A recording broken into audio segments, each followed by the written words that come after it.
ತಮಿಳುನಾಡಿಗೆ ಕಾವೇರಿ ನೀರು ಹರಿಸುವುದನ್ನು ವಿರೋಧಿಸಿ ಮಂಡ್ಯ ಜಿಲ್ಲೆಯಲ್ಲಿ ಪ್ರತಿಭಟನೆಗಳು ತೀವ್ರಗೊಂಡಿವೆ. ಇದರ ನಡುವೆ ತಮಿಳುನಾಡಿಗೆ ನೀರು ಹರಿಸುವಂತೆ ಯಾವುದೇ ಕಾರಣಕ್ಕೂ ಕೂಡ ನೀರನ್ನು ಹರಿಸಬಾರದು ತಮಿಳುನಾಡಿಗೆ. ಈಗಾಗಲೇ ಕೋರ್ಟ್ ಸೂಚನೆ ಕೊಟ್ಟಿದೆ ತಮಿಳುನಾಡಿಗೆ ನೀರು ಹರಿಸಬೇಕು ಅಂತ ಹೇಳಿ. ಇತ್ತ ಮೈಸೂರು ಹಾಗೂ ಮಂಡ್ಯ ಜಿಲ್ಲೆಯ ಜನಪ್ರತಿನಿಧಿಗಳೊಂದಿಗೆ ಸಚಿವ ಚಲುವರಾಯಸ್ವಾಮಿ ಸುದೀರ್ಘವಾಗಿ ಸಭೆಯನ್ನು ನಡೆಸಿದ್ದಾರೆ. ಸಭೆಯಲ್ಲಿ ಕಾವೇರಿ ನಿರ್ವಹಣಾ ಸಮಿತಿ ಅಧಿಕಾರಿಗಳು ಹಾಗೂ ಸದಸ್ಯರು ಸಹ ಭಾಗಿಯಾಗಿದ್ದರು.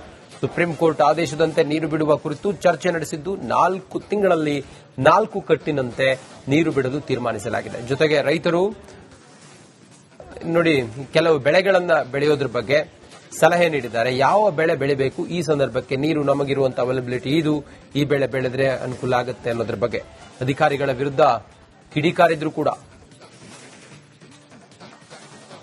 ಕೆಆರ್ಎಸ್ ಐಸಿಸಿ ಮೀಟಿಂಗ್ನ ನಾನೇ ಅಧ್ಯಕ್ಷ ಆಗಿರೋದ್ರಿಂದ, ನೀರಾವರಿ ಸಚಿವನು ನಾನೇ, ಐಸಿಸಿ ಕಮಿಟಿ ಅಧ್ಯಕ್ಷನು ನಾನೇ ಆಗಿರೋದ್ರಿಂದ ನಿನ್ನೆ ಮೈಸೂರಿನ ಮಂತ್ರಿಗಳಾದಂಥ ಯತೀಂದ್ರ ಅವರು, ಮಂಡ್ಯ ಮತ್ತೊಬ್ಬರು ಸಚಿವರು ಕೃಷಿ ಸಚಿವರಾದಂಥ ನರೇಂದ್ರ ಸ್ವಾಮಿ ಅವರು, ನಾನು ಮತ್ತು ನಮ್ಮೆಲ್ಲ ಶಾಸಕರು ಮೈಸೂರಿನ ಮತ್ತು ಮಂಡ್ಯ ಎಲ್ಲ ಶಾಸಕರು ಸಹ ಮೀಟಿಂಗ್ ಮಾಡಿ ಒಂದು ರೈತರ ಈ ಸಂಕಟದ ಪರಿಸ್ಥಿತಿನಲ್ಲಿ ರೈತರ ಕೋರಿಕೆಯನ್ನು ಪರಿಗಣಿಸಿ ಇವತ್ತು ಒಂದು ನೀರನ್ನು ನಾವು 4 ತಿಂಗಳು 4 ಕಟ್ಟ ನೀರು 15 ದಿವಸ ಬಿಡೋದು, 15 ದಿವಸ ಆಫ್ ಮಾಡೋದು.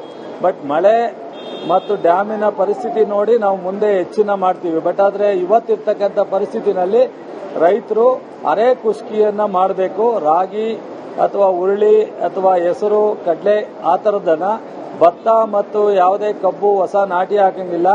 ಜೂನ್ವರೆಗೂ ನಮಗೆ ಸಮಸ್ಯೆ ಇರೋದ್ರಿಂದ ನಾವು ಅರೆ ಕುಷ್ಕಿಯನ್ನ ಮಾಡಲಿಕ್ಕೆ 4 ತಿಂಗಳು 15 ದಿವಸ ಆಫು 15 ದಿವಸ ಆನ್ ಮಾಡಿ, ಕೊನೆಗೆ ಸ್ವಲ್ಪ ತೊಂದರೆ ಆಗ್ಬೋದು, ಅದನ್ನೆಲ್ಲ ಮಾಡಿ ಅದು ಟೈಮ್ ಟೇಬಲ್ ಹಾಕಿ ಕೃಷಿ ಇಲಾಖೆಯಿಂದ ಪಾಂಪ್ಲೆಟ್ ಹಾಕಿ ಜಿಲ್ಲಾ ಆಡಳಿತ ಮತ್ತು ನೀರಾವರಿ ಇಲಾಖೆ, ಕೃಷಿ ಇಲಾಖೆ ಜಾಯಿಂಟ್ ಆಗಿ ಎಲ್ಲ ರೈತರಿಗೆ ಮನವರಿಕೆ ಮಾಡಿಕೊಟ್ಟು, ಕೆಆರ್ಎಸ್ ಐಸಿಸಿ ಮೀಟಿಂಗ್ನ ನಾನೇ ಅಧ್ಯಕ್ಷ ಆಗಿರೋದ್ರಿಂದ, ನೀರಾವರಿ ಸಚಿವನು ನಾನೇ, ಐಸಿಸಿ ಕಮಿಟಿ ಅಧ್ಯಕ್ಷನು ನಾನೇ ಆಗಿರೋದ್ರಿಂದ ನಿನ್ನೆ ಅವರೇ ಚಾಟ್ ಹಾಕೋರು 14ರಲ್ಲಿ 90, 15ರಲ್ಲಿ 90, 16ರಲ್ಲಿ 97. 2 ನಿಮಿಷ ಸರ್, ನಾನು ಮಾತಾಡ್ಬೇಕಪ್ಪ. ಈಗ 109 ಟಿಎಂಸಿ ನೀರಿದೆ, ಎಲ್ಲಾ ಸರಿ 75 ಟಿಎಂಸಿ ನೀರಿದೆ. ನೀವು ಒಂದು ಕಡೆ ತಮಿಳುನಾಡಲ್ಲಿ ನೀರು ಬಿಡ್ತೀರಾ, ನಮ್ಗೆ ನೀರು ಕೊಡಲ್ಲ ಅಂತೀರಾ.